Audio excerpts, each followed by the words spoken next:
Let's go.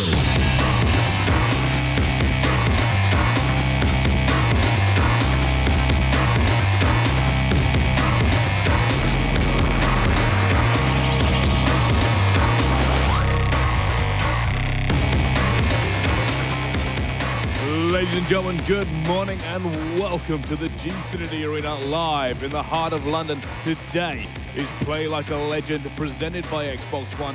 We have the best players from around the globe all competing for a chance at this rather awesome trophy and to be crowned champion. Not only that, but we have a fantastically talented commentary team who, without any further delay, I'm going to hand over to you, Chris and Spencer. Thanks very much, Brycey. And here we are today at the Gfinity Arena in London. Hello to everyone in the audience watching. Hello to everyone at home. My name's Spencer Owen. I'm here joined with Chris Bullard. Chris, just tell me, how excited are you for Season 1, the Season 1 final of the Play Like a Legend Championships? You know, I'm very excited, Spencer. This is the first real competitive tournament we'll have for FIFA Ultimate Team. So yeah, really excited to see how it pans out. I'm quite interested to see what kind of squads we'll see today. For what's important from a competitive player's style point. And that's what's going to be, well, there's going to be a lot of things that are very interesting, but that's one of the most interesting things about today is that there is no rules of thumb. This is the inaugural event. We don't know what works in the competitive scene the best. You know, is it the most overpowered team, as you could call it, with rare gems of players, or is it, you know, the more powerful players, the household names? We're going to find out a lot of things like that today, and we can actually show you some information on the structure of the tournament here. We're just going to put it up on the screen for you. So we've got 4 groups of 4 players. It's a classic tournament structure. We had a very similar structure yesterday in our head-to-head tournament. 2 teams or 2 players from each group will be going through to the knockout stage, and from that point on it's single elimination all the way to the final. And it's Ultimate Team, as we know. You can have up to 3 legends max per team. The rest of the squad you can have whoever you want in there, pretty much. Gold, silvers, bronzes, Team of the Year cards, whatever you want. And obviously let's talk about the prize pot, Chris. What do you think about that? Yeah, no, definitely. It's a massive prize pot to win. Sort of almost double what we had yesterday. So players definitely need to perform today, like $4,000 for first prize. Also, I like the packages as well. Like, you've got a future legend, you've got Roy Keane. Yes. It's the player card players are earning today. The featured legend. Yep, and yeah, the FIFA points are also important. With you've got Team of the Season coming up from EA. So a lot of people be wanting to buy more packs this time of year. So, and second prize, you've got sort of half the first place, so $2,000 for second prize, and third and fourth also get $750 each. And so that, like you said, that 20k or 20,000 FIFA points could be hugely valuable, not only as a player of Ultimate Team, but just to remind you, if you win today, Season 1, you automatically qualify for the Grand Final in August, and that's the same for Season 2 and Season 3. The winner will go through to the Grand Final, and if they get that 20k, they can use that to improve their team and come back with an even better team for the final. So it could be a real team builder. That resource could be really valuable. So we have a look at the groups. Let's have a look at who's in the groups and who we're going to be seeing face off against each other. All these guys we saw take part yesterday in our Gfinity Spring Masters. So they've played each other recently. There's going to be a few grudge matches, a little bit of history between some of these guys. And who are the big names that stand out for you? I'd say Group A is a massive group. You've got Huge Gorilla and Ferperry, who are the finalists of the first Masters, and they're, you know, even though it's a 3-man group, you've also got Bruce Grannec, who's like 3-time FIFA World Champion. So yeah, even with 3 players, that's the group of death for me still. Also, it's going to be interesting to see if Graham can make it out of the group again. Like he got through to the final yesterday, losing unfortunately to Brian in the end, but. He's someone who I wouldn't have considered to even make it out of the group. So I think he's got another tough task to come here today and perform. That's Graham, FPS in Group D, by the way, if you weren't watching yesterday, if you're not aware of who he is. Yeah, he had a great tournament. He was in the final with Vitality Brian in Group C, who went on to win. But we should talk about the difference between the game modes, because this is, like you said, this isn't head-to-head. This is the first really proper competitive Ultimate Team event. And how much is that going to change? How much are we likely to see someone who maybe didn't have the best event yesterday actually come forward and do really well today? Yeah, no, I think that's a good point. You'll have players who prefer a more narrower style of play and a quicker style of play. So I think Huge Gorilla is someone who fits that bill, and he still did well yesterday. He made it through to the semis. Yes. And you could also have guys that have really good ultimate teams who have put a lot of investment in their ultimate teams, sort of played a lot of games, who are just used to that game style. who will perform better. People that have played that mode more as opposed to the more traditional seasons mode may do better today, and it suits. I feel like it suits a slightly different style of play. It feels more kind of attacking. You know, we might see some more long shots, we might see some more skill runs and skill moves, and I mean, even in the past on head-to-head stuff, we've seen some amazing skill sort of compilation goals, and there will be a goal of the tournament award actually going out later on in the review show, which we look forward to. But so we've got a lot of things to talk about today. We've got a lot of different elements that make this so interesting, and team selection is probably right up there as one of the most interesting ones. What we're going to do is we're actually going to show you a preview show we made before this tournament started about some of the players taking part, some of their histories and some of their likely squads. So we'll show you that now, and we'll be back just after the preview show. Peggy 3.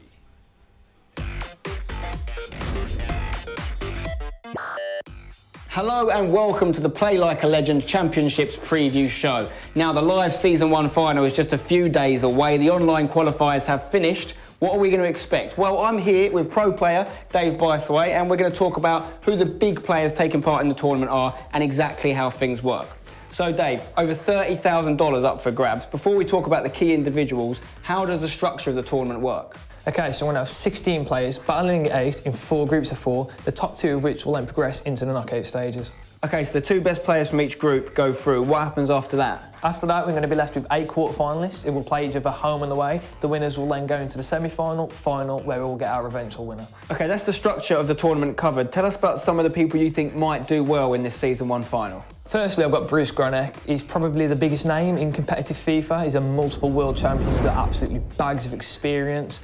He goes by the nickname La Machine, purely because he shows absolutely no emotion when he plays a game. Okay, well, we know about Bruce, he's a very experienced player, but I've got some information here based on how he's played in the past on Ultimate Team, what we think maybe he's going to go with in terms of players. Now, we're pretty sure he might be playing a 4-2-3-1 formation. First off, how do you feel about that one? Most competitive players will be using that purely because it's got the perfect balance between defence and attack. You've got 2 centre defensive mids, as well as a striker, 2 wide players and a centre attacking mid. Yeah, it's definitely a popular one. And also I've noticed he's got a strong Man City connection in his team. A lot of players from that club. We've got Mangala, Kompany, Clichy, Yaya Toure, Aguero. Is that quite a strong club in your opinion in terms of Ultimate Team players? If you're going to select a back 3 or a back 4, I think those players would definitely be on there. Kompany, Mangala, purely because they're big, they're strong, they're not going to lose much in the air. Clichy, he's pretty tall as well, he's got a lot of pace. Toure and Aguero, I don't really need to say a lot about those, are the best in their positions. OK, Bruce is definitely one to watch. Who else have you got your eye on? Another French player is EPSILON VINCH. He's a young player, but he's a world champion. Yeah, VINCH, I've seen VINCH play quite a lot, actually. He's very good, very good. And I've got some more information on what we think he might line up with. They're going to be another Premier League-based team, I think. Another 4-2-3-1 as well. A lot of Chelsea boys in here. We've got Schürrle, we've got Cuadrado, obviously, very much liked because of his pace. We've got Diego Costa. We've got some interesting people in there as well, like Nedum Nua's made the team. What do you think about that? If I had to pick between him and Kompany, there's no real competition, but it's all down to preference. Particularly with Cuadrado as well, we need to look out for Cuadrado in VINCH's team because I know he's got a really strong goals per game ratio with Cuadrado, so that right-hand side is obviously quite dominant for him. And his bench as well, right? Listen to this bench. Ibarbo, Gervinho and Dumba, that triple Roma pace attack. If he gets those guys off the bench early doors, that could be all sorts of problems for his opposition. Yeah, I'm expecting to see quite a lot of Italian teams throughout this tournament purely because of those 3. Like, the chemistry between those is just, it's insane. So if he finds himself struggling late on in a game, he'll just bring those 3 on and it'll frighten any opponent. It could change the game. Well, that's going to be interesting to see how VINCH gets on then. Who else we got? Who else do you like? Well, now we've got a UK player. It's TASS, and he's one of the best players in the UK. This is because he's a very good, patient player. He'll keep the ball a lot. He's very skillful, and he's got a very, very solid defence. Lots of different things to talk about here, but there's one standout thing, which is Luis Suarez in CDM. Now, I've seen strikers used there before, but I've never seen Suarez that far deep on the pitch. What do you think about that? It's a strange decision, and it's definitely a risk, but the reason behind it is a lot of the times when you play a 4-2-3-1 formation, your centre defensive mids will be like on the edge of the box, like just for corners and like things like that, and you'll want to get a shot off with them, and usually centre defensive mids, they won't have great shooting stats. So obviously if a shot, the ball falls out to Suarez, you're going to fancy him to score if he shoots from the edge of the box. So that's definitely the thinking behind that. OK, well, there's a few other things to talk about in his team. I mean, he's got some informs, quite a few informs, I think 4 in there he might use. He's got Ronaldo and Messi. Now, both of them in the same lineup. You've got the Liga BBVA connection there. That could be causing all sorts of problems. Benzema up top. Would you have gone with Benzema at the top of a Spanish league strike force? I would have gone for the informed Griezmann, just because he's got a bit more pace, and I'm not really a fan of Benzema. Although he's got a good rating, he never seems like he justifies it like on the pitch. He doesn't really like do a lot for me. And then finally, I mean, he's got Team of the Year Cruz, but is Cruz one of the best ones? Do you think he could have gone with someone else, or maybe a different CDM from La Liga? I would have gone for a more defensive, centre defensive mid, purely because he's got Suarez like partnering him. So you would have thought that he would have gone for a very defensive, centre defensive mid, then a very attacking one, just to kind of balance it out a bit, because obviously Suarez in defence is not going to be doing that great. OK, so TASS's team, lots to talk about, lots to look out for when he does play. Who else do you think might do well in this tournament? Next we've got a Spanish player, Ferperry, or Fernando Martinez as his name is. He's a very, very good attacking player, as he's proved in the past. He attacks with a style it's not really seen a lot. He's very skillful, but he does a lot of things that you just wouldn't expect, which is why he's so lethal in attack. We don't know exactly who he's going to go with, but we have a reason to believe he may be using some legends. Right now, there's a rule with legends in this tournament. You can only use 3 in your starting 11, no more than 3. But we know 4 legends that he likes using, so it's probably going to be 3 of these 4. And they are Okocha, a 5-star skiller, obviously, Figo, Weah, and Pele. Who's your favourite out of them lot? Okocha for the 5-star skill moves, got to be. The difference between 4 and 5 is there's so many more like effective moves that you can do with 5, which is why a lot of people like have Ronaldo in the squad, other than the fact like he's obviously the best player on the game. But it can really make the difference in those tight games. OK, so we'll look forward to seeing what Ferperry does. Who's next? All right, lastly, we've got Spencer EALING. Now, unlike everyone else that I've mentioned so far, Spencer is actually a really unexperienced player. He's only been to 1 LAN tournament and he actually won it. I've got to say, it's one of the most interesting teams because he could potentially be lining up to start with Aaron Lennon and Balassi on each side of the flanks. Like, what do you think about those two? They're not the strongest players. Well, they've definitely got a lot of pace between them, but I don't think they're going to be used a lot. I think they're definitely going to get subbed straight off along with Remy. Now, on his bench, he may get involved, maybe in early substitutions we spoke about, is Ronaldo. His goals per game ratio with Ronaldo is unbelievable. We're looking at nearly 2 goals per game, all right? So that's going to be effective. He's obviously going to be using Ronaldo in some form in pretty much every match he plays. He's got Robin on the bench. He's got Luis Gustavo, Jovetic. What do you think of these guys? He's just keeping his options open, although, like we've said, he's probably going to sub 3 on straight away. He doesn't necessarily have to, and he might not do it. And if he doesn't do it, then he's got a lot of options to pick from, like throughout the team, not just in attack. But Ronaldo, with his 2 goals a game, that's definitely saying to me he's coming on as a striker straight away. This substitution tactic, though, whilst it could be effective, it's risky, isn't it? Because especially if he does all 3 early on, what happens if he gets someone sent off? He wants to change up the formation. He's got no option. Yeah, well, you're right. If he does get a centre-back sent off, for example, then he's going to have to play someone out of position, and you don't want anyone from like an attacking player or midfielder, for that matter, playing in defence, because it can really cost you late on in the game. Well, we'll see what happens with that. I'm sure someone's going to do 3 early substitutions at some point, and that could be something that happens. But Spencer's another interesting player to look out for sure. Right, so there's some of the people to keep an eye on. We'll definitely look out for them. But it's not just about the people taking part, is it? It's also about the environment. These guys are going to be playing in the Gfinity Arena in London. It's a huge cinema screen. There's going to be hundreds of people watching. How will that affect people? Well, this is where experience is key. There's going to be a lot of pressure on the players. It's a whole new kettle of fish to playing in your room with your slippers on, a cup of tea at the side. But then again, that being said, Spencer he came from that scenario. He was playing in his room, he hadn't been to a tournament, he went to his first one and he won it, so who knows what to expect. All right, with all that in mind, who do you tip to win the Season 1 final this weekend? Based on the information that we've had, I'm going to go with Spencer. He's used his team a lot, he knows which players work in certain positions, and most of his players have been there from the start, so he's definitely my choice. I'm not going to go with Spencer, I'm actually going to go with Bruce, because he's been there, he's done that, it's a big stage, he excels on the big stage, so my tip is Bruce Grannec. Well, there you go. They are some of the key players to look out for at the Play Like a Legend live Season 1 final. It's taking place this weekend in London at the Gfinity Arena. Dave, thank you very much for joining us. I'm looking forward to seeing if some of our predictions come true. It's going to be a great event. You can watch it all live at twitch.tv/Gfinity TV. We'll be there. Make sure you are too.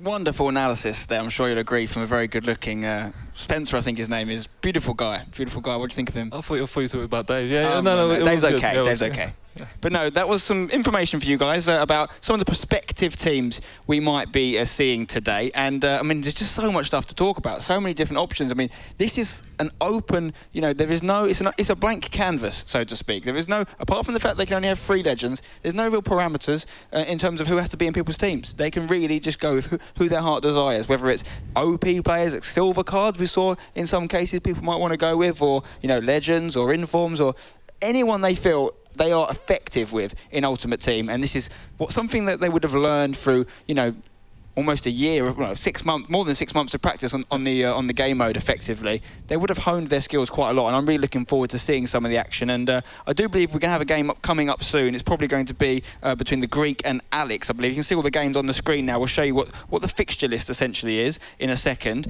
And we've got a lot of exciting matchups. You can see there we've got Bruce Grannec playing Ferperry. We've got obviously winners of certain games taking on different people. I think this Group B, where it says Game 1 on Booth 1, is going to be the first match we see between someone with a very difficult name to pronounce. Yesterday we just went with Alex. I'm not even going to try and say it, but he's playing the Greek. So find the Greek, look next to him, you know, you say it. What do you think his name is? QUOMODOCUNQUIZ3. We'll go with that. Yeah, or Alex, that's his name. He's playing the Greek, and that's going to be an exciting game. Alex actually did quite well yesterday. Yeah, no, he did really well, played great, and he was unlucky to miss out on that final place. He kind of threw it away, didn't he? Oh, it was an amazing game yesterday. He got to the semi-final. He had a penalty against a team who'd just gone down to 10 men. If he scored it, he'd be in the lead.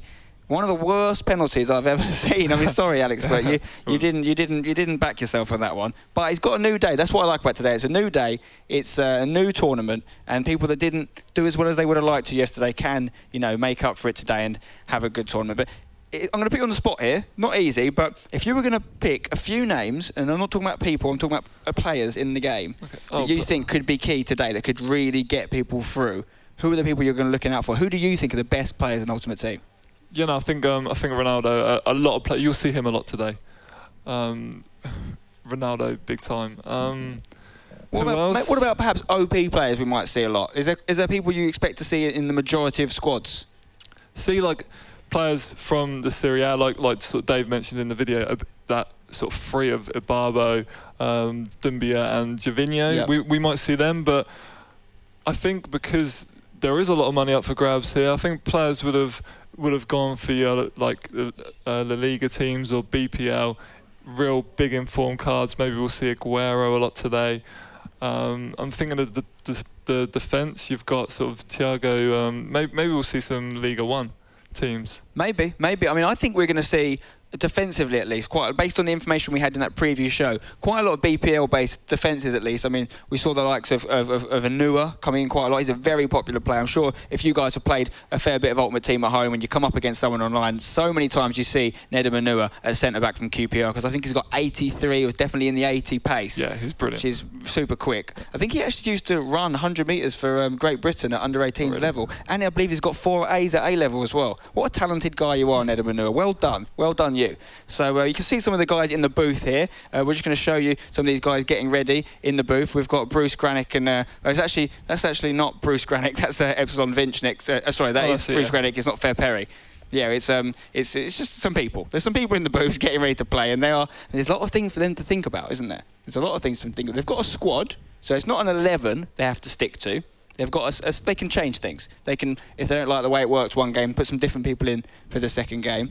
I think one thing that could be important today, we did touch on it in that preview video, is substitutions. Now, where do you stand on substitutions in Ultimate Team? Is it something that you think, you know, some people are doing quite early? They don't use them in a traditional sense. There's kind of this kind of chemistry reasoning behind doing substitutions. Talk to me about how you understand that. Yeah, no, I agree. Like, I think so. We'll see players. So start with 100 chemistry. Maybe that you'll see BPL squads. So you'll have like your Anuas, your Mangalas in defence.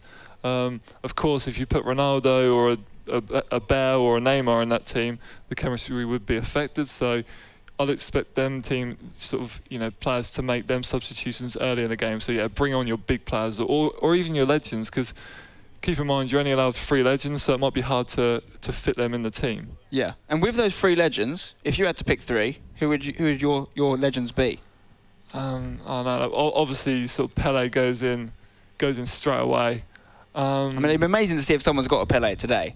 I mean, if someone's got a Pele, it'd be unbelievable. Cause I don't think we'll see many Peles today, but I think Vieira's a nice one to use. Very popular player. Definitely in the middle. Like if you can like get him to, sort of teaming up with another big guy in sort of CDM like Yaya Toure, like imagine that sort of combo. And we can see some chemistry with Vieira with the likes of, I think Mangala of Man City is going to be a popular choice, and he's obviously French. You've got the French chemistry with Vieira, so that's going to be really interesting to see how people work those teams. And just to reiterate, in case you guys aren't familiar with the concept today, this is season 1. This is the first inaugural, essentially, Play Like a Legend Championships, and we've got some guys here that are qualified from literally playing at home. They might have never played in an event like this, and this is pretty much this is the biggest Ultimate Team competitive event ever. This is a big step up for some of these guys, you know, who are used to playing at a decent standard, but from the safety of their own lounge or bedrooms or wherever they play from, they've suddenly been catapulted into this scenario where they've got a cinema of people watching live,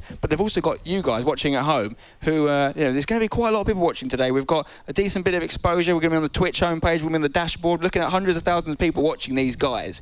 With that in your head, if you're playing, how does that affect you? Because you're here and at the event and all the hours online you've spent training, I always found it didn't affect me too much. But yeah, I think it was always the prize money that sort of, as soon as games start meaning, oh, this game means an extra $4,000. Yeah. Or, you know, this game means sort of $4,000. And I think that would affect me more. It would almost spur me on if there's more people watching at home. I'm like, oh, I need to perform. I need to, you know, impress all these people. And I feel like that's kind of an individual thing. Some people will like rise to the occasion when put on the spot. Some people don't like it as much, and it might affect their game. But we're going to learn these lessons about these guys today. We can actually show two of the guys in the booth. We saw a brief shot of them a minute ago. It's Alex and the Greek, who are going to be playing our first game today. And we talked about it earlier. Alex had a great tournament yesterday. He's from Wales, and he will be a little bit disappointed with how things happened yesterday. And Alex is on the left, by the way, as you can see him in the white T-shirt there. And but he will also feel confident because he wasn't one of the favourites yesterday. He did very well. He beat some decent people along the way. And the way the group stage works here is losing your first game isn't a game changer. You're not out, but it's not great because you're going to need to win the second game. If you win the first game, you're looking very good to make it through. So the first game is important. And unlike yesterday's tournament, which was based on having 7 pre-selected squads, the likes of Real Madrid and, you know, the teams that people use in head-to-head, this is obviously your team. So it's not like you can go and use my strongest team now and my weakest team in the next game, or based on who you're playing. You're going to play your strongest team every time, and it's going to be more about the comparison. We're not going to see the likes of a Real Madrid playing a Real Madrid. We're going to see an individually selected team based on going against someone else's individually selected team. So there's so many different angles and things to think about. I think particularly about a person's own unique style of play. You know, they're going to pick, for instance, if we see Diego Costa in there up front, we're going to assume that someone likes to play quite a direct style of football, using his strength up there, whereas we're also going to see a lot of probably smaller, faster players up there, and they're going to be exploiting the dribbling techniques which have been so well documented in this year's FIFA. Have you got any knowledge about Alex and the Greek style of play? Anything you're looking for from these guys, expecting to see? Yeah, no, I do actually. I know the Greek likes to play quite systematically. He'll look to sort of build the play up. Look for them gaps or them sort of key parts is when he approaches the box. And we should just quickly talk about this team. Look at that team. Yeah, sorry to interrupt you there, but just while it's on the team, we look at that lineup. Look at that strike force, unbelievable. Ronaldo and Messi up front. I mean, they're the headline grabbers there, aren't they? This is going to be interesting. The other team got Bale and Robben up front because they Isco and Benzema. Toni Kroos was in there as well. So it looks like a La Liga hybrid of some sort. And I mean, this is I'm not going to lie to you, I'm genuinely excited about this because it hasn't been done before. This is new ground. This is like when Armstrong walked on the moon for FIFA. Yeah, no, this is big. Yep.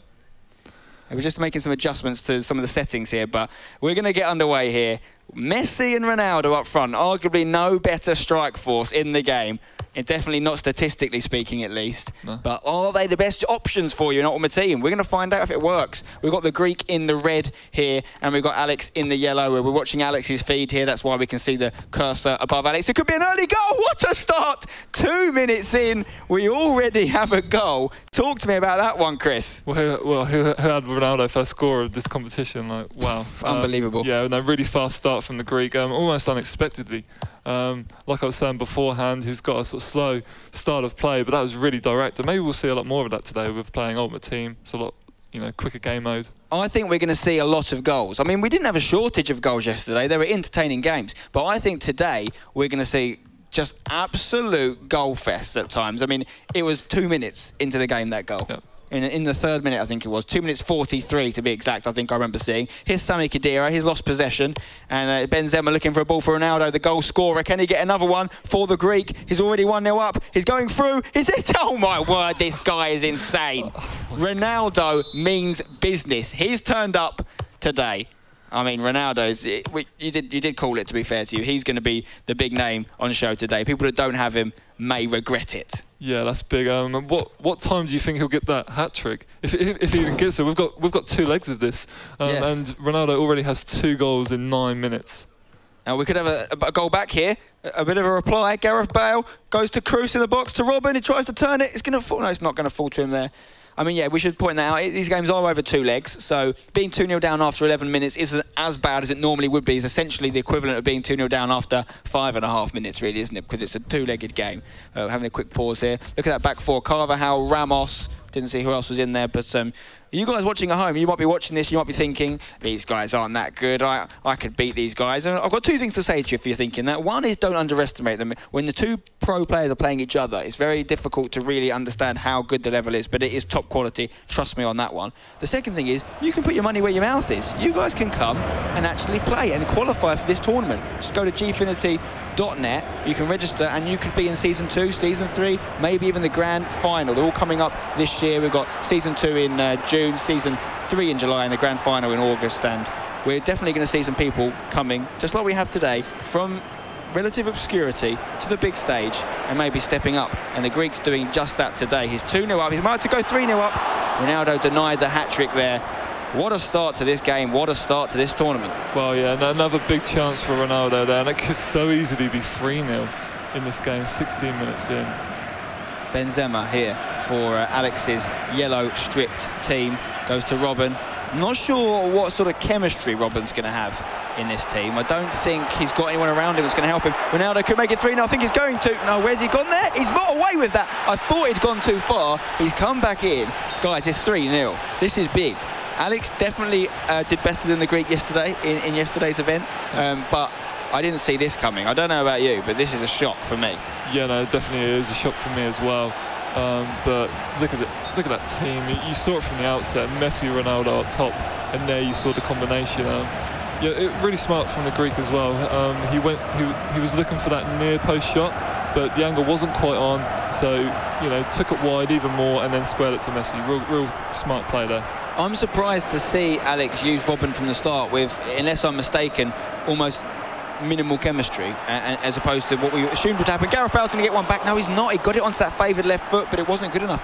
Yeah, as opposed to the option of obviously subbing him on, and we don't know this for sure, but we believe it kind of is almost like a chemistry glitch in a way that you can get around it. We thought we'd see that.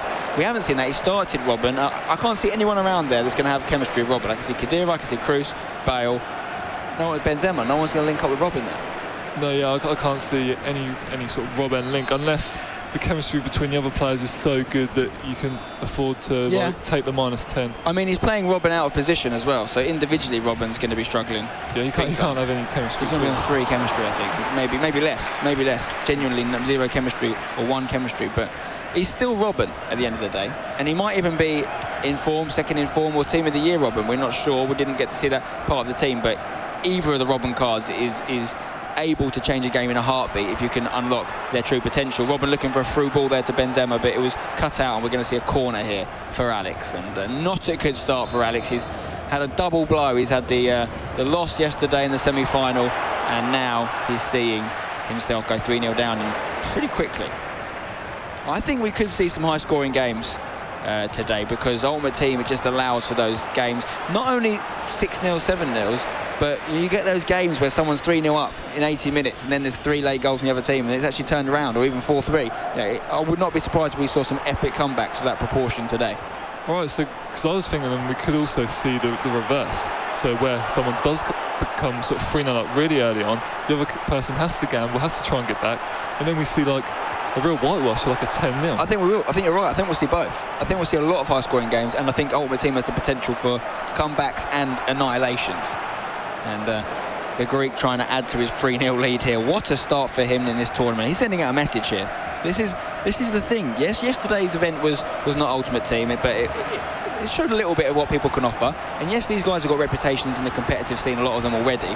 But like I say, there really is no statistical proof as to who's going to win this. There is people's online record on Ultimate Team, of course, but that kind of changes and goes out the window when you get in the competitive environment, you know, with an audience both online and in person.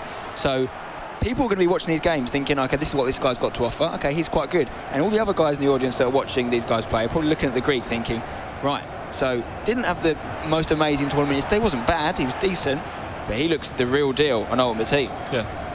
Yeah, no, the squad will definitely sort of help his chances.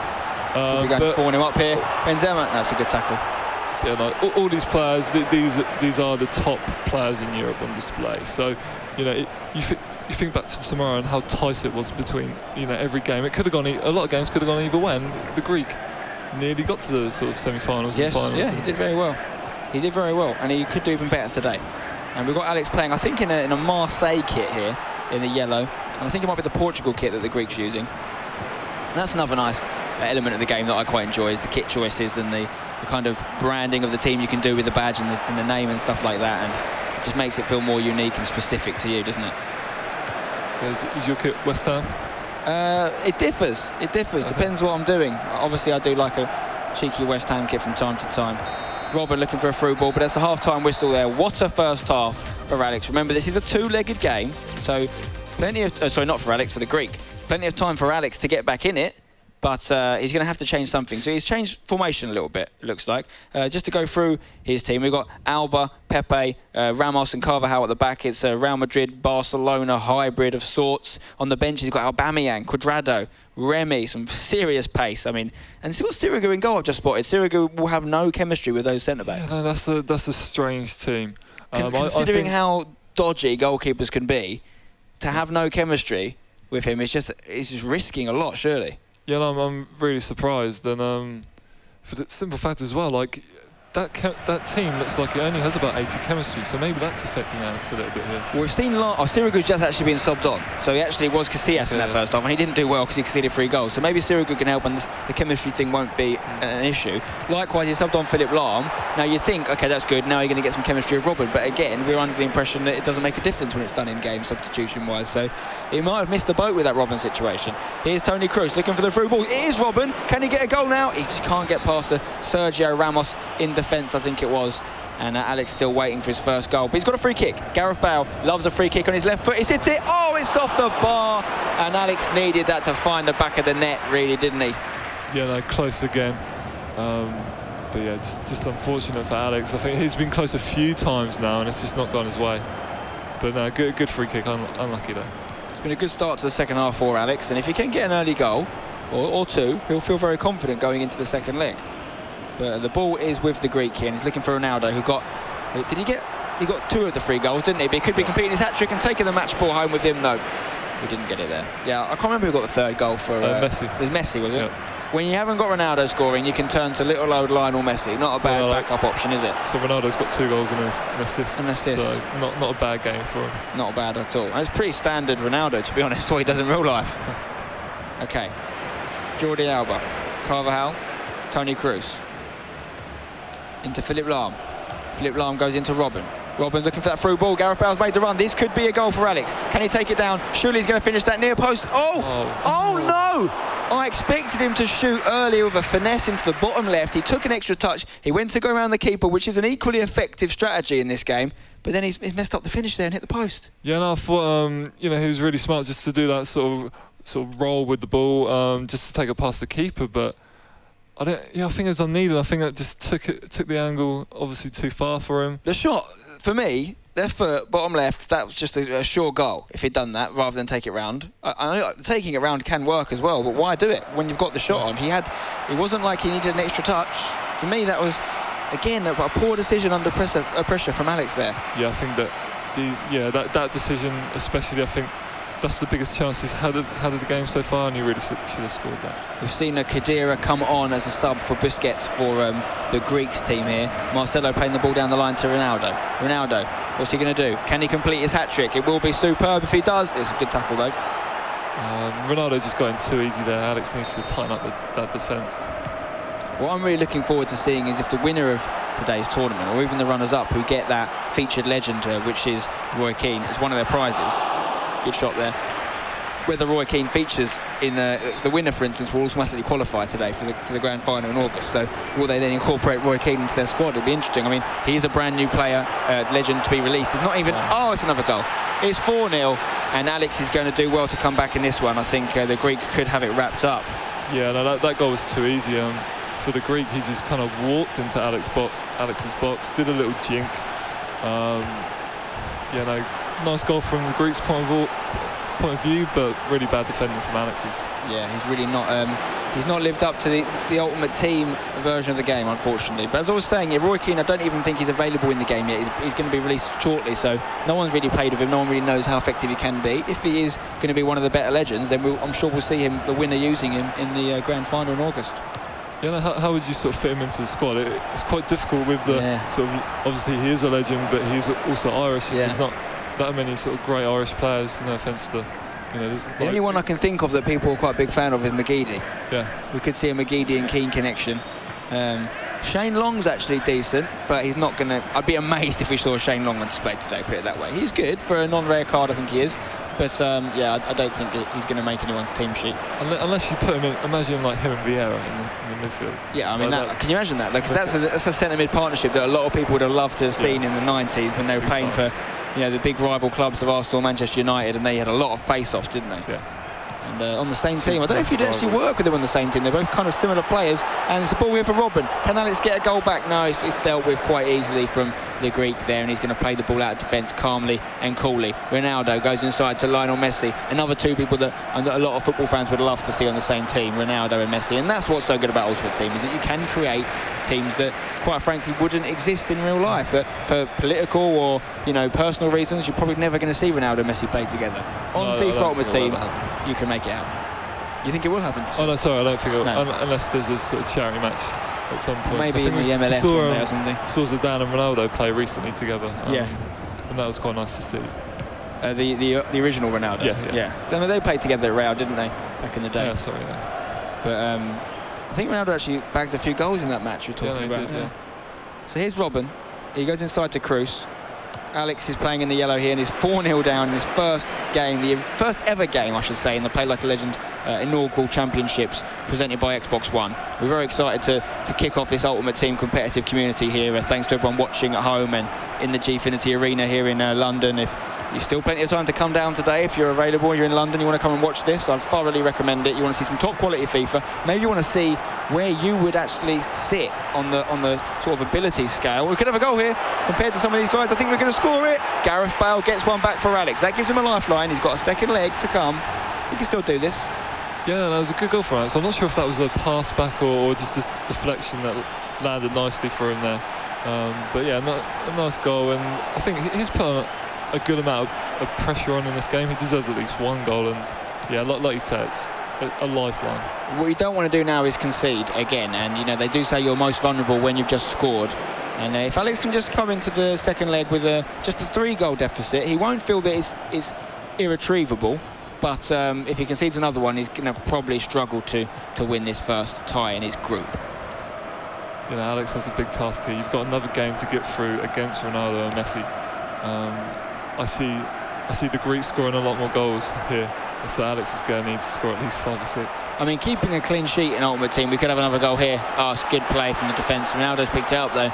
He can shoot from here. He can finesse it. Oh, that's wild from Ronaldo. Yeah, I mean, keeping a clean sheet in Ultimate Team is hard at the best of times, let alone when you're up against Ronaldo and Messi. And was it in form? It was in form Ronaldo. I think it was like record breaker Messi card or something. Yeah. So it's not even basic Messi and Ronaldo, which are more than good enough to put anyone to the sword in a normal day. Ronaldo could get a hat trick. Still looking for that hat trick, isn't he?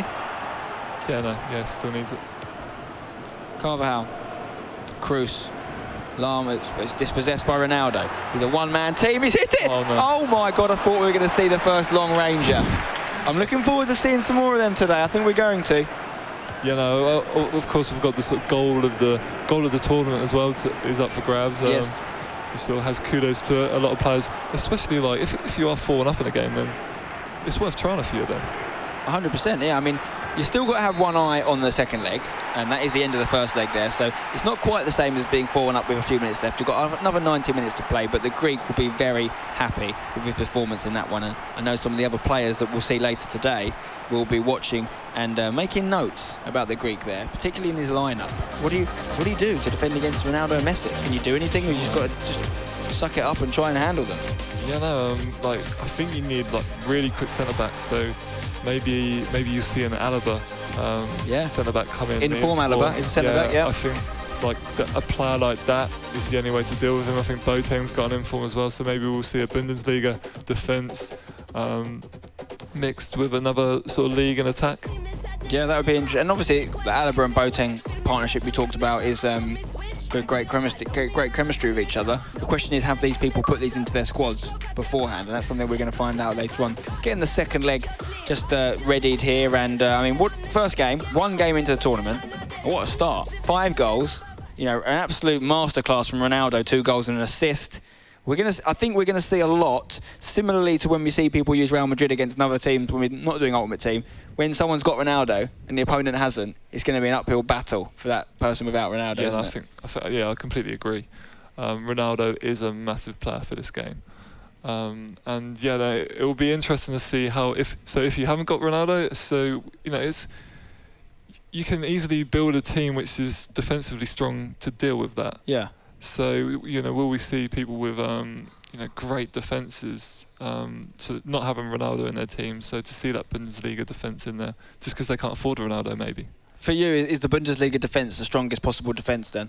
I'd say with Alaba in there, if you as put him as centre-back, yeah, I don't think there's much better than that. Unless you got Team of Season Ramos, I think he's available as well, so you might see a bit of that today.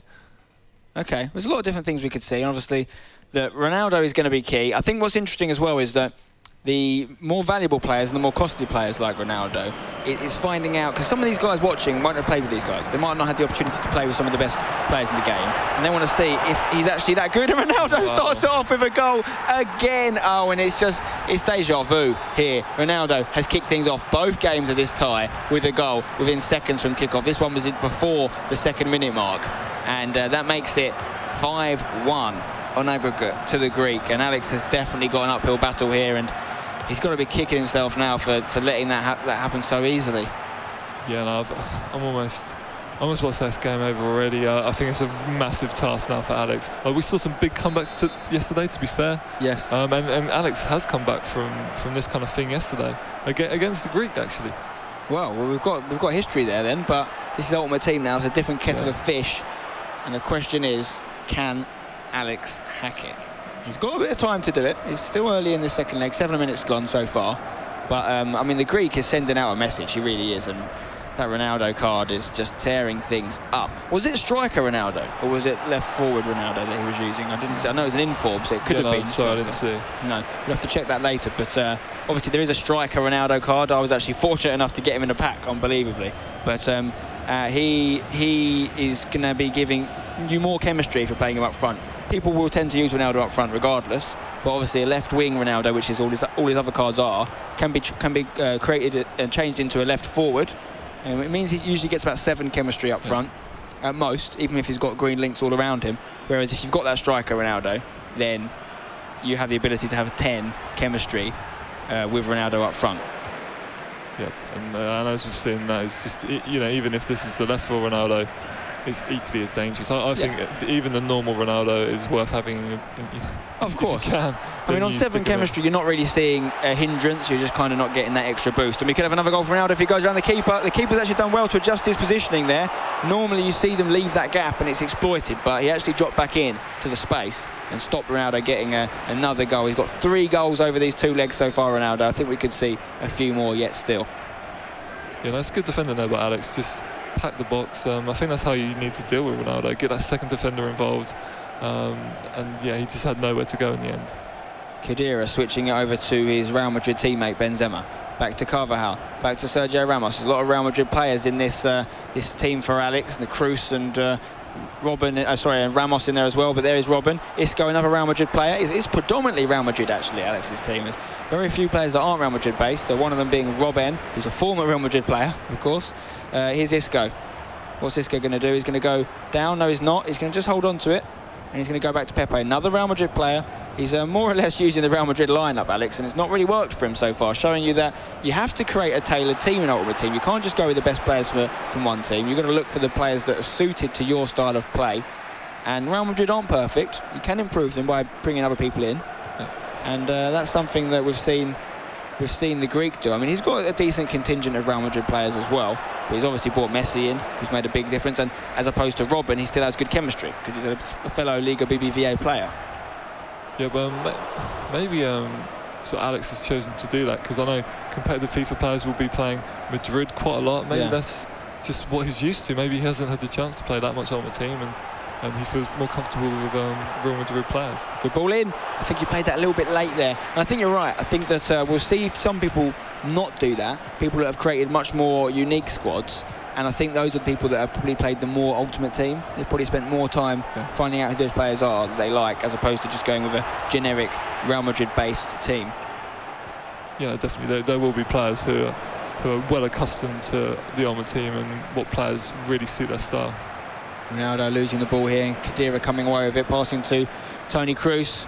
Toni Kroos looking for the ball over to Benzema, who's playing on this right-hand side here. Again, will not have decent chemistry playing there. And that's another thing I think is really interesting about this tournament, is that we have to compare it to the head-to-head tournaments for now, because they're the only kind of pre-existing competitive FIFA tournaments we have. And what you see in those tournaments a lot is players being played out of position, because it doesn't have a negative effect in terms of chemistry. You can do what you want positionally there. I mean, we saw some crazy stuff yesterday. We saw a Chelsea team with Ramirez and Felipe Luis as centre-back. I mean, crazy stuff. You can't really get away with that in Ultimate Team. I mean, you can do it, but Felipe Luis and Ramirez, for instance, would have terrible chemistry there. You can't turn Ramirez into a centre-back player, and you can't turn Felipe Luis into a centre-back either. They're both, CDM and left-backs at most, and as a result, that's going to massively affect your chemistry. And I feel like a little bit, Alex is kind of playing with a head-to-head mindset here, an offline mindset, if you will, by putting people out of position, and it's negatively affecting him. He's got Robin up front, who's out of position. He's got Benzema on the right, who's out of position. I mean, is that part of the reason why he's losing here, do you think? Yeah, no, possibly, mate. Yeah, no, that's a valid point. He's got Bale up front as well. Unless he's got the Bale centre forward in form, he's also out of position. Yeah, I think there is a big sort of chemistry gap between these teams, and the Greek definitely has the advantage because of that, and that's what we're seeing. And I think to get to the final, you have to really understand, the Ultimate Team format and build a team that works together. And that's what it comes down to, I think, is that it kind of shows a lack of respect for the Ultimate Team format. It's a lack of, and I think it's fine if people don't want to go full chemistry. That's obviously their option, but there is a reason it's there. Yeah. It does give your players a boost. It does give you a kind of more a team that feels better, essentially, that plays better, plays to the ultimate they can be. And yeah, I think we're used to seeing it in offline tournaments, but in Ultimate Team, I think it's nice to see people respect the format a little bit more. There's a good chance here. We could have a goal, and that has crossed the line. Yes, it has. Goal line technology has been used. Alex has a goal. It's not all over here. We're going to switch to the other game, though. Another game's just kicked off. We can see it's already had a goal in it, in fact. And, another Ronaldo playing in this game. We've actually got a legend playing. We've got Patrick Vieira in the middle of the park for the team in the yellow Nantes kit. I believe it is. Nantes is their badge. You can see in the bottom right-hand corner. And, yeah, we've got our first legend, Chris. What do you think about that one? Yeah, no, it's definitely good to see. I just wonder what other players he's got around him. I think I saw Sturridge in that team as well. I'll tell you what, it's no surprise that Bruce Grannec has gone with Patrick Vieira. He's a Frenchman, he stayed true to his nation, and he's put the big marauding central defensive midfielder in there for his team. And let's have, he's got another Frenchman, he's got Benzema up front as well. Bruce Grannec is the team in the yellow, by the way. You can see at the bottom of the screen there. Ferperry is the team in the white. Both teams have Ronaldo. Ferperry has actually got Daniel Sturridge, Eden Hazard's a bit of a BPL connection there. And this is a slightly different lineup, really, isn't it? A little bit more variance in the squad here. In fact, a lot less Real Madrid players on display. Yeah, no, it's good. It's nice to see Grannec going with a lot of French players. I'm just trying to work out who's... Obviously, they've got a lot of centre-back options. Trying to work out who's up front for him. Is you say Ronaldo? I'm pretty sure he's got Ronaldo up there.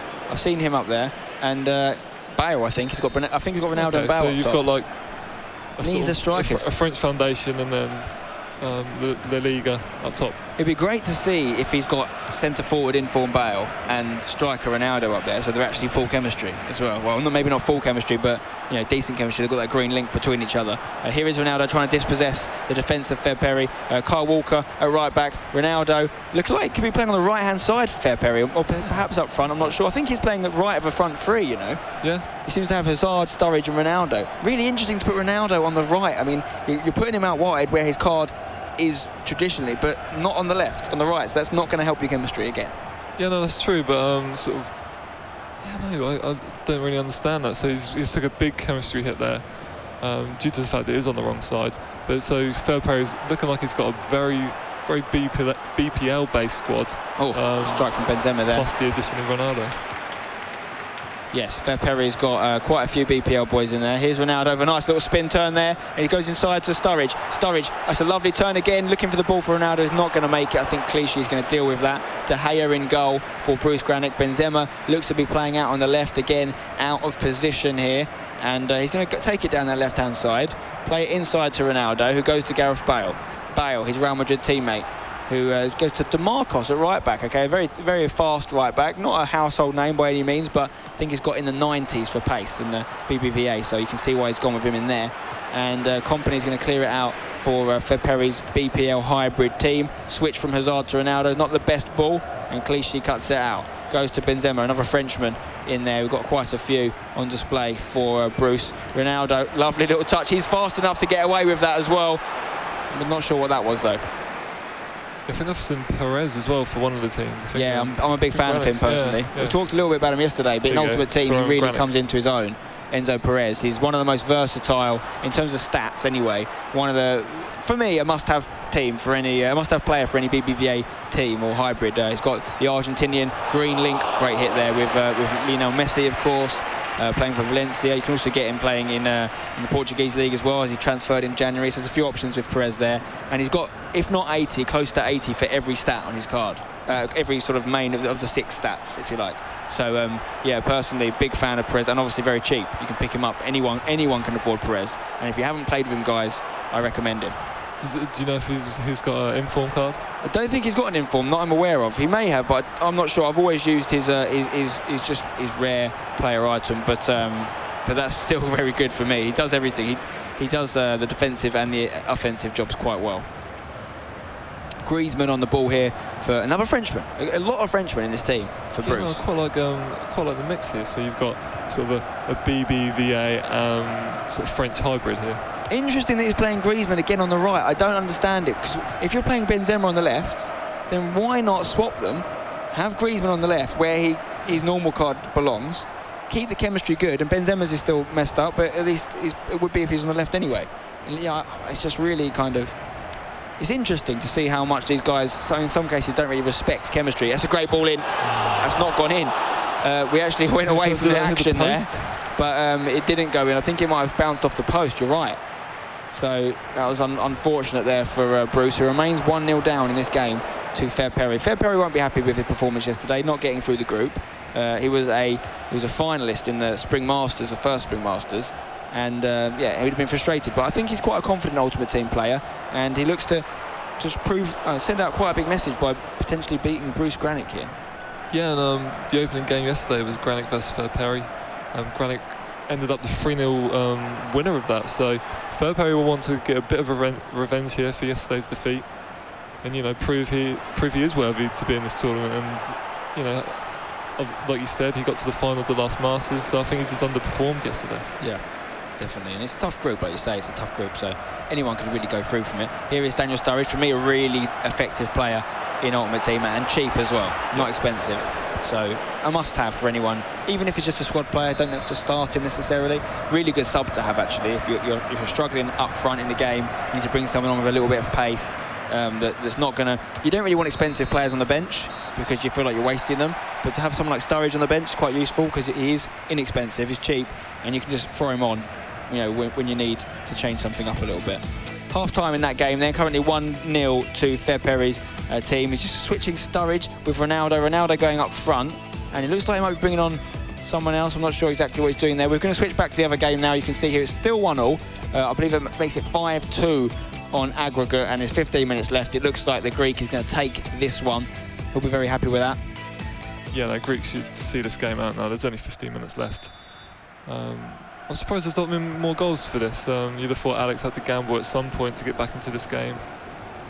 We'll switch back to the other game now, and you can see that the white team, which is Ferperry's team, are on the ball. They've got a 1-0 advantage. Neymar's come on, I think, for Sturridge. He's gone out to the right. Ronaldo's gone central. Slightly more, well, statistically speaking at least, a more attacking lineup, or more impressive lineup, sorry, because of the numbers that Neymar has in his card. Sturridge isn't the highest rated card, but again, I think it's very good. I think we had Royce come on for someone as well. Subbed on for Benzema, so I think that'll be Grannec. Okay, Marco Royce has got rid of one of his Frenchmen. Grannec has got rid of one of his Frenchmen, bringing on Marco Royce on that left-hand side. Okay. Bruce Grannec on the right of your screen there, and Ferperry on the left. The Spaniard in Ferperry against the Frenchman of Bruce Grannec, who's pretty much won everything on the competitive FIFA scene. But this is a new time for the competitive FIFA world. This is Ultimate Team now. So whilst no one will ever take anything away from Bruce and what he's achieved and the accolades he's got, he's not got anything in Ultimate Team, competitively at least, in this scenario. So it's a blank canvas for everyone. That's a very good point. Maybe that makes Grannec more dangerous, the fact that he hasn't won this Maybe kind of it tournament. reignites his hunger. Yeah, it might do that. He's been around for a while, and he might have... I mean, it's very hard. When you get to the top, it's hard to stay there. People want to knock you down, and they want to see new faces come and win. And he might be getting a bit weary of the same old scene, and that's what this is doing. It's reinvigorating the competitive scene. It's bringing Ultimate Team to the forefront of it. It is such a popular game mode. It is time now to really have its place in the competitive world. That's what we're doing here with the Play Like a Legend Championships presented by Xbox One. And I mean, this whole campaign, all the seasons, the grand final coming up in August, it's going to be amazing. We're going to be crowning our first ever grand champion in the Play Like a Legend, and in August, and it could be someone in this room watching now, it could be one of the guys playing now, it could be one of you guys watching at home. And if you want to take part, all you've got to do is go to Gfinity.net, register, and start playing in some of these qualifiers. And if you get through to one of the next season, season 2 in June or season 3 in July, we could be seeing you in this studio in London. And if you're worried about, you're from another country perhaps, and you're worried about coming over and playing here and the cost involved, don't worry, all those costs are covered. Travel and accommodation is covered for you if you qualify, and then of course you've got a chance to win more money on top of that if you have a good tournament. Yeah. No reason not to try. Oh yeah, massively. Like we've seen already, Huge Gorilla, he started out on Gfinity, what, 3 or 4 months ago, and already he won the first Masters tournament, and he's one of the favourites here to win. So there's a lot of big names coming up now. Now the scene's getting bigger. Please, I don't think people should be put off trying to beat these pro players. You know, Neymar's got a goal. Sorry to interrupt you there, Chris, but Neymar has put the ball in the back of the net. It's another goal for Ferperry, taking it to 2-0 on aggregate, and looking very good for him. Bruce will be quite annoyed here. We've had a full-time whistle in the other game, and the Greek has taken the points there against Alex. So Alex is going to have to win his next match, or else he's actually going to be knocked out at the group stage. Yep. I think we saw Alex missing another chance there later on. Just too many chances dropped there for Alex. And yeah, a great goal by Ferperry, nice and simple. Just sort of, Neymar, the substitute, sort of using that pace just to get around the defence, and a tidy finish. 20 minutes left, just over 20 minutes left on the clock here in this game between Ferperry and Bruce Grannec, and Bruce going to have to get some goals here. This is still the first leg. It started later, this game, so we've got time for Bruce to get back in this one, but he needs a goal, and he's playing in this yellow kit of FC Nantes, who I don't know if that's the team Bruce supports. He is from France, so it could well be. Griezmann going to go through. Well, it's Courtois He's such a big, solid keeper up there. He knows exactly what to do in those situations. Eden Hazard's coming in from the left flank, passing to Ronaldo. Cheeky little skill, taking it further out left, but has he got no one in the box right now? He's going to have to do it on his own. I think it's going to be a corner. Yep. Yes, it is. He's going to go short from this corner. Looking for the ball in. It's fallen to Yaya Toure on the edge of the box for Ferperry. He's already got 2 goals. Great ball in, header. Oh, almost saw a headed goal there. Yeah. Not sure what kit Ferperry using. I think interesting though. I like it. I like it a lot. Yeah, no, I'm not sure. Ronaldo on the ball here for Bruce Grannec. So Gareth Bale back to Vieira, the first legend we've seen in action today in this Play Like a Legend tournament. Don't forget, each player can use up to 3 legends at any one time. But Vieira's the only one we've seen used so far. It's only the 2nd game, plenty of time. Well, the legends do cost a lot of coins as well. So you know, players that have got these legends have put in a lot of time and effort to build their teams up, and you know, have these luxury players in their team. So not everyone will have them, but they're definitely worth putting in. And it's obviously one of the highlights of playing on Xbox is that you get the ability to play with legends. And have you had much experience playing with legends? Have you got any particular story? Oh, almost a decent shot there from Bruce, not quite finding the target. Have you got any particular legends you've played with and enjoyed playing with, or have you played mostly with the more normal players? Yeah, no, I've played with just the normal players. I don't have a lot of coins at my disposal. I've never been able to sort of pack one in, you know, buying packs online, unfortunately. So, but I've played against a lot of legends. I remember playing against Crespo, and he absolutely destroyed me. Yeah, Crespo's someone I've been quite privileged to play with a fair bit, and some of my content I use Crespo a little bit, and he's been very effective for me. Davor Suka is someone I've used. I played a lot of time with Michael Owen. Mostly forward players, I feel, because I think defensively it's not the glamour positions, is it? No. And you just need someone that can do a job. And yes, there is some legendary defenders and goalkeepers which are definitely worth trying out. David Seaman I've used, Jens Lehmann I've used, Sol Campbell, quite a few of the guys. Gary Neville. Don't know how he ended up making a legend. He snuck in there somehow. But he's one of the most affordable legends. That's a good feature, because there's a big range of legends, isn't there? There's a big range. You've got some really expensive ones at the top of the charts who are the big game changers, the Pelés, the Ruud Gullits, if you like. But then you've also got some more affordable ones, which people have been starting to be able to get in their teams and experience playing with legend, and it is fun. I just like it from a purely kind of fanboy angle. Oh, yeah, you know, especially if you grew up in the kind of 90s, some of these players that haven't been playing for a while, you remember them, and it's nice to score, particularly when you score with a goal. For instance, scoring with Michael Owen is a real highlight for me, because I remember watching him make his debut in the '98 World Cup for England and scoring a load of goals for the country and for Liverpool and Real Madrid and different clubs he played for, and it's great to see him in there. Yeah, and game over there. Ferperry taking the first leg here, 2-0. Yeah, great win for him there. We'll be very happy with that. I feel like Bruce has gone off the boil a little bit in recent tournaments. He's not. I mean, I don't know when the last victory was for him, but certainly the Gfinity events that I've covered, he's not really lived up to his reputation recently. Are we seeing a changing of the guard? Are we seeing some new faces take over and take the mantle off of Bruce Grannec?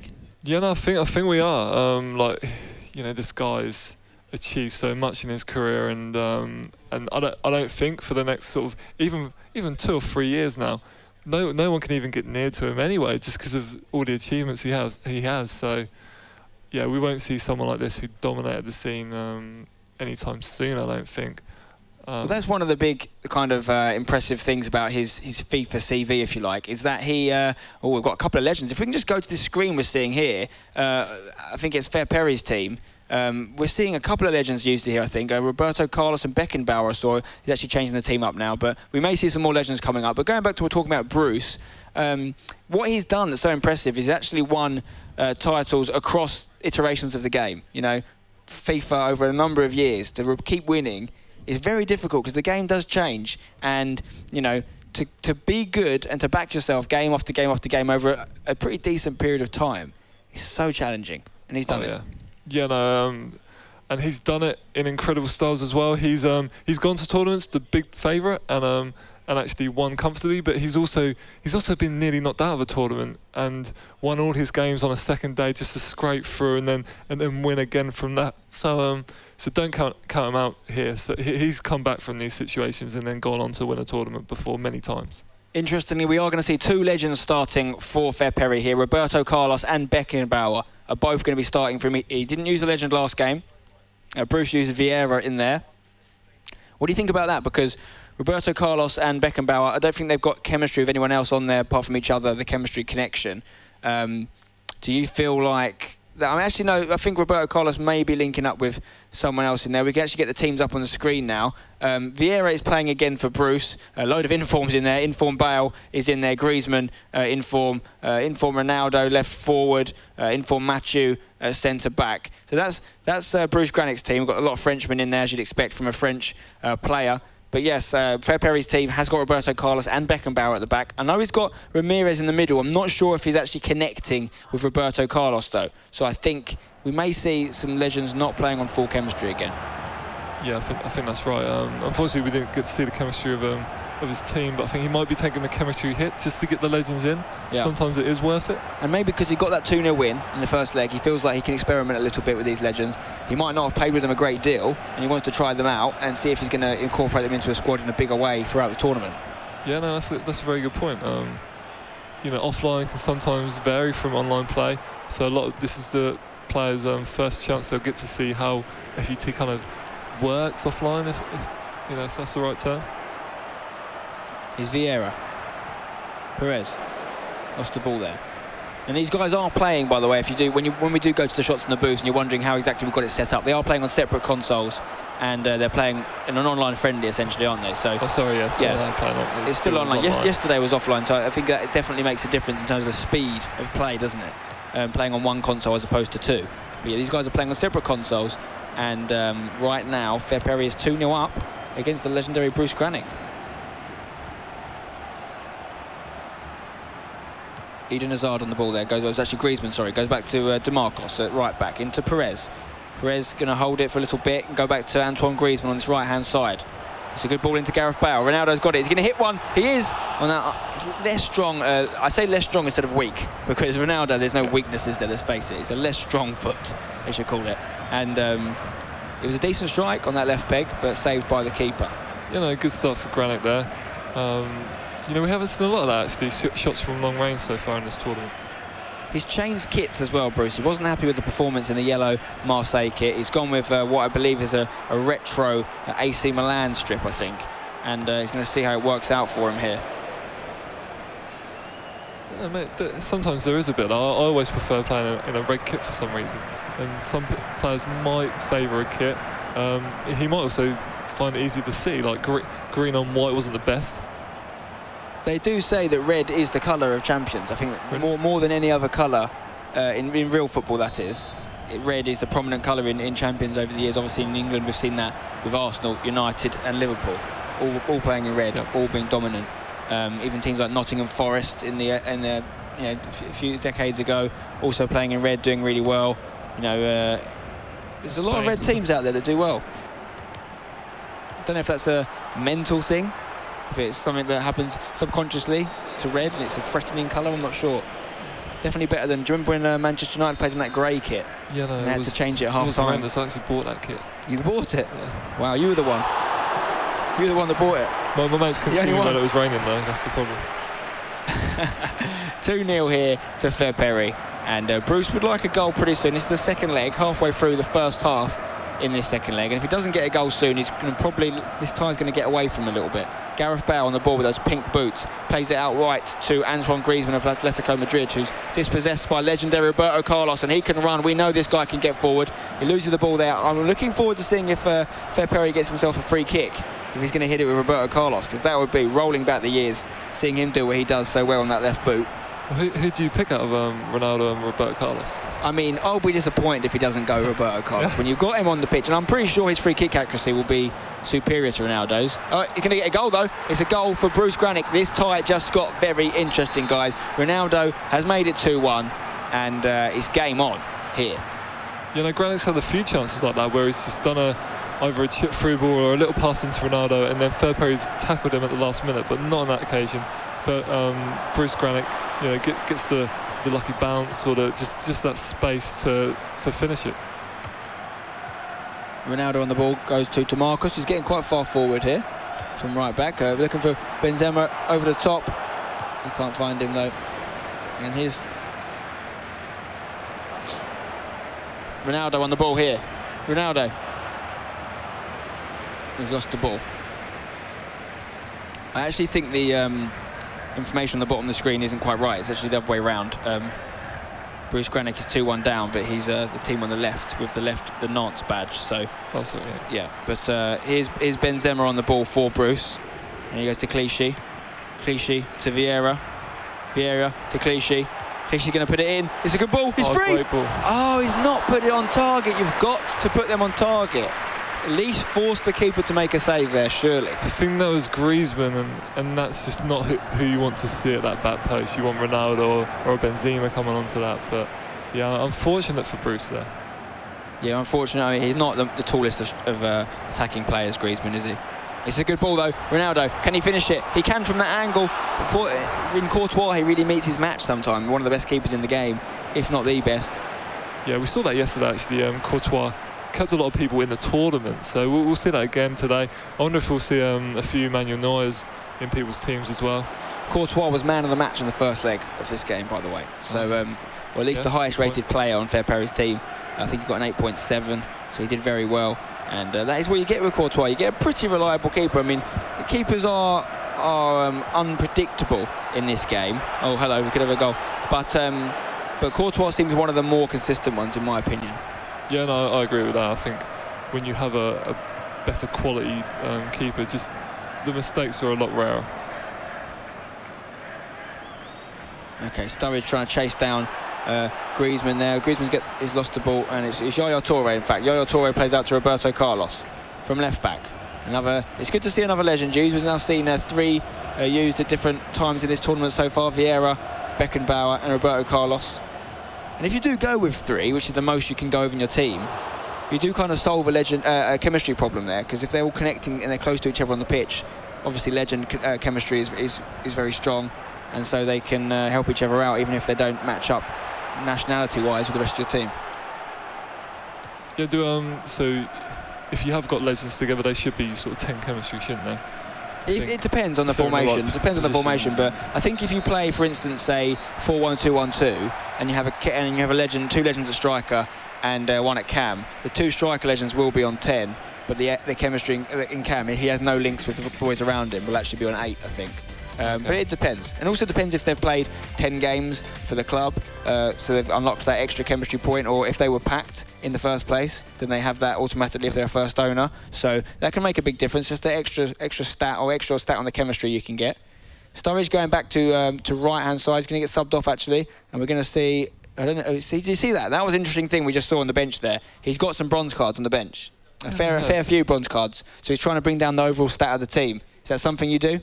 No, it's not actually. I must admit, I don't, because I think that's for matchmaking purposes. And no, if I'm playing online, I want the biggest test I can. I want to be the underdog sort of playing. So that is a good point actually. I hadn't thought about that. For me personally, it's not something that I think about, because I'm trying to just win games, and I like if I come across someone that's not very good personally, so a guaranteed win. But from a competitive situation, and if you're training, then you want to be playing the best people possible. Yeah. And you also want to make it harder for yourself, if anything. So playing with lack of chemistry and playing with a high-rated team is actually a good idea. However, in this case, when it's money on the line, and actually here, you do want the advantage back again. You want whatever you can get. And in that case, I think that's why we're seeing some bronzes on the bench. You know, some people believe it's a matchmaking thing. Some people, I think, feel that by bringing the overall stat of your team down, there's some kind of in-game advantage. But and all those little idiosyncrasies that come with Ultimate Team is what makes it so great, and all the different ways you can try and help yourself. But ultimately, I think all those things aside, 9 times out of 10, the better player does win. And that's what's most important, is that, yeah, if you're a good player, regardless of all the little things that might go wrong for you in games and late-minute goals, all these things that people complain about, you are going to have a good record. Yep. And if you're not a good player, you're not going to have a good record. And that's pretty much as simple as it gets. You might have the odd game you lose, undeservedly. That happens in football all the time. That's real life. Deal with it. Yep. I agree. But putting low players on your bench, Ferperry could have like loads of squads he experiments with, and just put this one really quickly together, decided the 3 subs he always wants to use, Yeah. and the main 11 players. It could just be that. That's what I do personally. I do have a few bronzes on my bench because I think generally I tend not to have a defender on the bench. You can't lose a goalkeeper in Ultimate Team, so there's no need to have a goalkeeper on there. And so as a result, if I play a 4-3-3, I'll have a striker and someone from each side on the bench, an option, and usually all very pacey people that can come on and change the game. Yeah, that's my preferred strategy. But again, it's each to their own, really, isn't it? Everyone's got their own preferences. Yeah, I think we saw Dumbia on the bench there for Ferperry. Yeah, I think he brought Neymar on for Sturridge, same substitution he made in that first game. But yeah, having Dumbia there as an option is never a bad thing. But I doubt he's going to bring Ronaldo off. No. Maybe there for an injury. That's a good point, yeah. Or something like that. Or maybe if he needs to change to a more attacking formation and get more attackers on. Exactly. It's a good strike from Ronaldo. We're still yet to see an outside-the-box goal, but that was the closest we've got, I'd say. And it's 1-0 still to Bruce in this second leg. 2-1 on aggregate to Ferperry. Bruce needs one more goal. Bruce playing in the red kit. And he needs one more to even up this game. And if he does even up, he will go to a third leg, which will be a silver goal situation in that first half. And if it doesn't get decided after one half, it will revert to a golden goal for the second half. Yep. And yeah, that golden goal will sort of remain because there's no penalties in Ultimate Team, yeah, so it will just be whoever scores first. If we get a tight match, we could see a long one if someone doesn't get the goal. But eventually, the thing about FIFA at this level is so much of it is about concentration. You can't make that tiny error, and the longer the game goes on, the more chance there is of that happening, I think. So I'd be surprised if we see a game go beyond the golden goal allotted time period. Could have a goal here for Bruce, though. No, it's going to get rid of... He needs to get rid of that a little bit quicker there, Ferperry, but Bruce still looking for that second goal, and as things stand, Ferperry is going to take the 3 points in this game. That's a great ball for Ronaldo. If Ferperry can get one more goal, he's pretty much guaranteeing himself the win at this stage. You know, Grannec is definitely knocking on the door now. You know, great cross there. And I thought it was just going to land to one of his strikers when it's sort of bouncing around in the box, but Courtois has been playing well for Ferperry so far. Definitely. Seeing some changes here from one of the guys. Changing some of the tactic settings here, the passing. Yeah, okay. Watching Ferperry's screen, I don't think he actually did anything there. So I think this is Bruce Grannec mainly making changes. Obviously, he's the one who's 2-1 down here. Yeah. Just waiting for the game to be unpaused. Obviously, the other person doing something there. We don't see. We only see one of the feeds, so the game will be unpaused. In 2-1, we're back in the game. Let's go. Here we are. And another pause. There's some more changes being made. There's a lot of changes here. It's important. We're getting to the crunch time of the game, and these guys have got to be happy with what they've got going on and the selection process and the substitutes and everything. And we're going to jump back into it soon. They're just getting things ready. So Ferperry has brought on Dumbia, actually. Who for? Oh, he's put him on in the cam position. Yep. Okay, and I think it was it Benzema playing in there before? I'm not sure exactly who's taken off, but Dumbia is on the pitch. Yep. I think this is the first time we've seen him used so far. The Ivory Coast striker. It was Koscielny's come on for DeMarcos as well for Bruce, which is an interesting swap. Yeah, no, that is interesting. Is he going right back? Oh, I think he might be going like to free at the back maybe. So. Ah, yes, I see. Okay, change things up. Maybe playing Roberto Carlos as one of those three. Chance here. It's well dealt with Vincent Kompany. Not had the best season for Man City in real life, but still remains, for me, the best, if not one of the best centre-backs in the game. Yeah, no, I think he's still the best centre-back in the world. Well, in real life, but I still prefer Ramos over him, though, in this game. Yeah, versatile, a bit more pace, Ramos, a bit more better going forward. Chance here for Ronaldo. He's going to break through. We could have a goal. He's played it off. I'm surprised he passed it, but he knew what he was doing because he's got another goal, and that makes it pretty conclusive, I'd say. What's that? 3-1 on aggregate now, I think. And yeah, Bruce will be gutted he's conceded that one there. Yeah, no, so you to see here, I think, well, Ronaldo just seemed to slow down. I think he made up his mind that he was going to pass it early on. But yeah, I think maybe he could have run through. But I think there was a risk there of a defender maybe sort of barsing him off the ball. So it was a smart decision there to pass it across. And also we saw the impact of a substitution. Neymar coming on, having that little bit more energy, little bit of energy in his legs that helped get him over the line there. Koscielny very far forward here for Bruce. Lays off to Pogba, who's got involved as well. Pogba. It's a poor pass from Pogba, and it's been intercepted, and now Cristiano could break away again. Another mistake at the back from Bruce. Ronaldo has a lot of room in front of him. If he can just get an opening opportunity, I'm pretty confident he'll score, but there's no rush for Ferperry at this stage. Holding on to the ball is pretty much just as useful as a goal. Letting that clock wind down and making it harder for Bruce to get back in. This is a good tackle from Beckenbauer, the German legend. Lays it off to Doumbia, who's off the bench. Yaya Toure with the ball now. The minutes left on the clock. Bruce needs 2 goals still to level things up, and he needs to get one very shortly indeed. You know, Bruce has gone all out attack here. There's only like 2 defenders back for him now, so there's a big chance of Ferperry to counter, but also with a lot of men forward, maybe Bruce can steal a goal here, and he needs one quickly. Bale on the ball, Ronaldo, Pogba, Vieira, a legend, ball over to Ronaldo, oh, it's good defending. Great block there. I thought maybe, and I get why he didn't, because it was Ronaldo, he could have just played a little through ball to Pogba there, who continued his run. Would have been a really nicely worked goal. Yeah. But obviously hindsight is 20/20, and we're the ones sitting in the casting seat. We're not the ones there in that booth with the pressure on us. I think, like you say, with Ronaldo, 12 yards out, you're going to pull the trigger, aren't you? Yeah, if there is a goal, aren't you? Exactly. I see why he did it. You're going to back Ronaldo in that scenario. If it wasn't Ronaldo, though, maybe tried the free ball attempt. Di Maria, Vieira, Griezmann, back to Vieira. Patrick Vieira, nicely done. Sergio Ramos, ball in. Clichy, what's his Gal Clichy doing up here? He's going to get a nosebleed, or he's going to win a penalty, and he's got neither. I think he just lost the ball before he went over there. Yeah. We're going to see the final whistle come here any second now, I think. And it's going to be an early defeat for Bruce, a reverse of what happened in this game yesterday, in the other event we had. Ronaldo, though, looking to end things with another goal. It's poor from Ferperry. There's better than that, but he has won the game convincingly. It's a 3-1 victory over Bruce Grannec, and Ferperry looking good to go through. Bruce is going to have to win his next game, or else he's going to be leaving in the group stage, which he will not be happy with. Yeah, but I think his next opponent is the huge gorilla. Yes. See, not a great opponent you'd want to play to stay in the tournament. No, not at all. Essentially, one of those guys is not going to go through. Yep. Pretty much, isn't it, in this group, because it's a 3-man group. Ferperry, I think, will be through, and Spencer or Bruce will not be going through. Yeah, that's huge. We're going to lose a big name here. So it's a shock omission early on in the Play Like a Legend Championships here, presented by Xbox One. Talk to me about the start of this tournament then. We've had a few games now. We've had 2 games under the belt. And what do you think? Have you been surprised by anything? Not really. We said before the tournament that Ronaldo would play a big part, and I think he's scored about 80% of the goals so far already. With the Greek, you saw a lot of early goals, which I was surprised at. But yeah, no, in the Ferperry and Grannec game, that was just good revenge from Ferperry, really. Nice play and quite a strategic game from 2 players, really. Ferperry is normally quite a quick player, but we didn't see much. He kind of changed his game style to maybe a bit more slow, a bit more sort of approach play, just to sort of face Grannec.